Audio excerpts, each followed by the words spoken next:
Good morning, Guardians, and welcome to a showcase of one of the strongest builds in the game, period. Ready for Grandmasters and more. I am Bladeburger, your local bondage enthusiast, and welcome to the video. Do the stuff I yell from the rooftops at you, and let's get right into the video. To start, let's take a look at the main exotic for this build, the Abeyant Leap.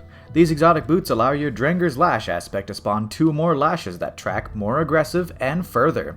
Dranger's Lash is an aspect that spawns a suspending lash when you pop a barricade. You can also gain Woven Mail when suspending enemies with the exotic. Definitely the strongest exotic we've had in a long time and perfect for Strand Titan. So let's get into the class stuff. For class, we're on Strand Titan, of course. Rally Barricade is the class ability of choice as it has a much quicker cooldown. For Grenade, we have the Shackle Grenade. Throw out a bola that splits on contact and suspends enemies hit by it. By the way, also gives you Woven Mail. For aspects, we have Into the Fray. Destroying a Tangle or casting your super gives Woven Mail to nearby allies.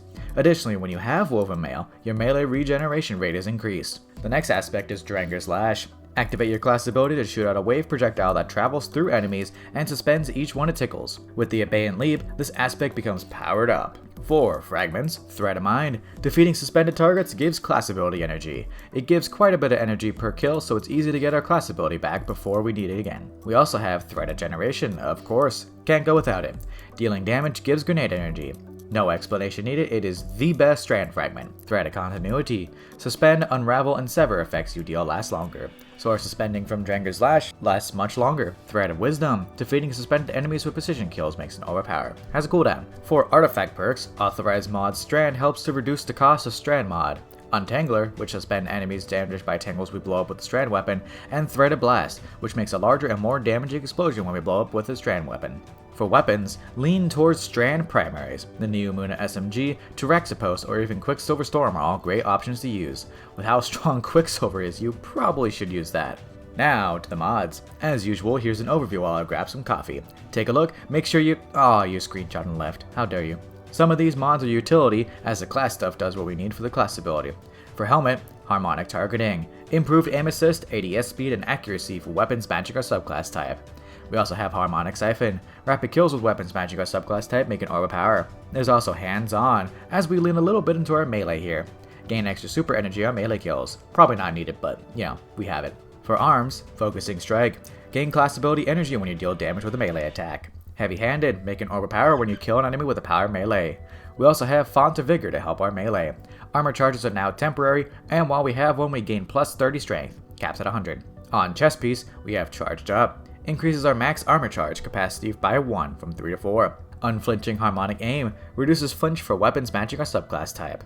Harmonic Reserves, mainly for our heavy weapon. Gain increased ammo reserves for weapons matching our subclass type. This can also be swapped out for a resist mod depending on activity. On Boots, Double Strand Weapon Surge. Gain an increase to weapon damage for each mod equipped as long as we have a now decaying armor charge. With one mod, it's 10%, but with 2 mods, it's 17%. We also have Recuperation. Gain a chunk of health when you pick up an overpower. Survivability is important. On class item, we have Outreach. Gain melee energy when you activate your class ability. Reaper. After using your class ability, your next weapon kill makes an overpower. No time restriction. We also have Time Dilation. Your decaying armor charge lasts longer, from 10 seconds to 15 seconds. So there's the mods.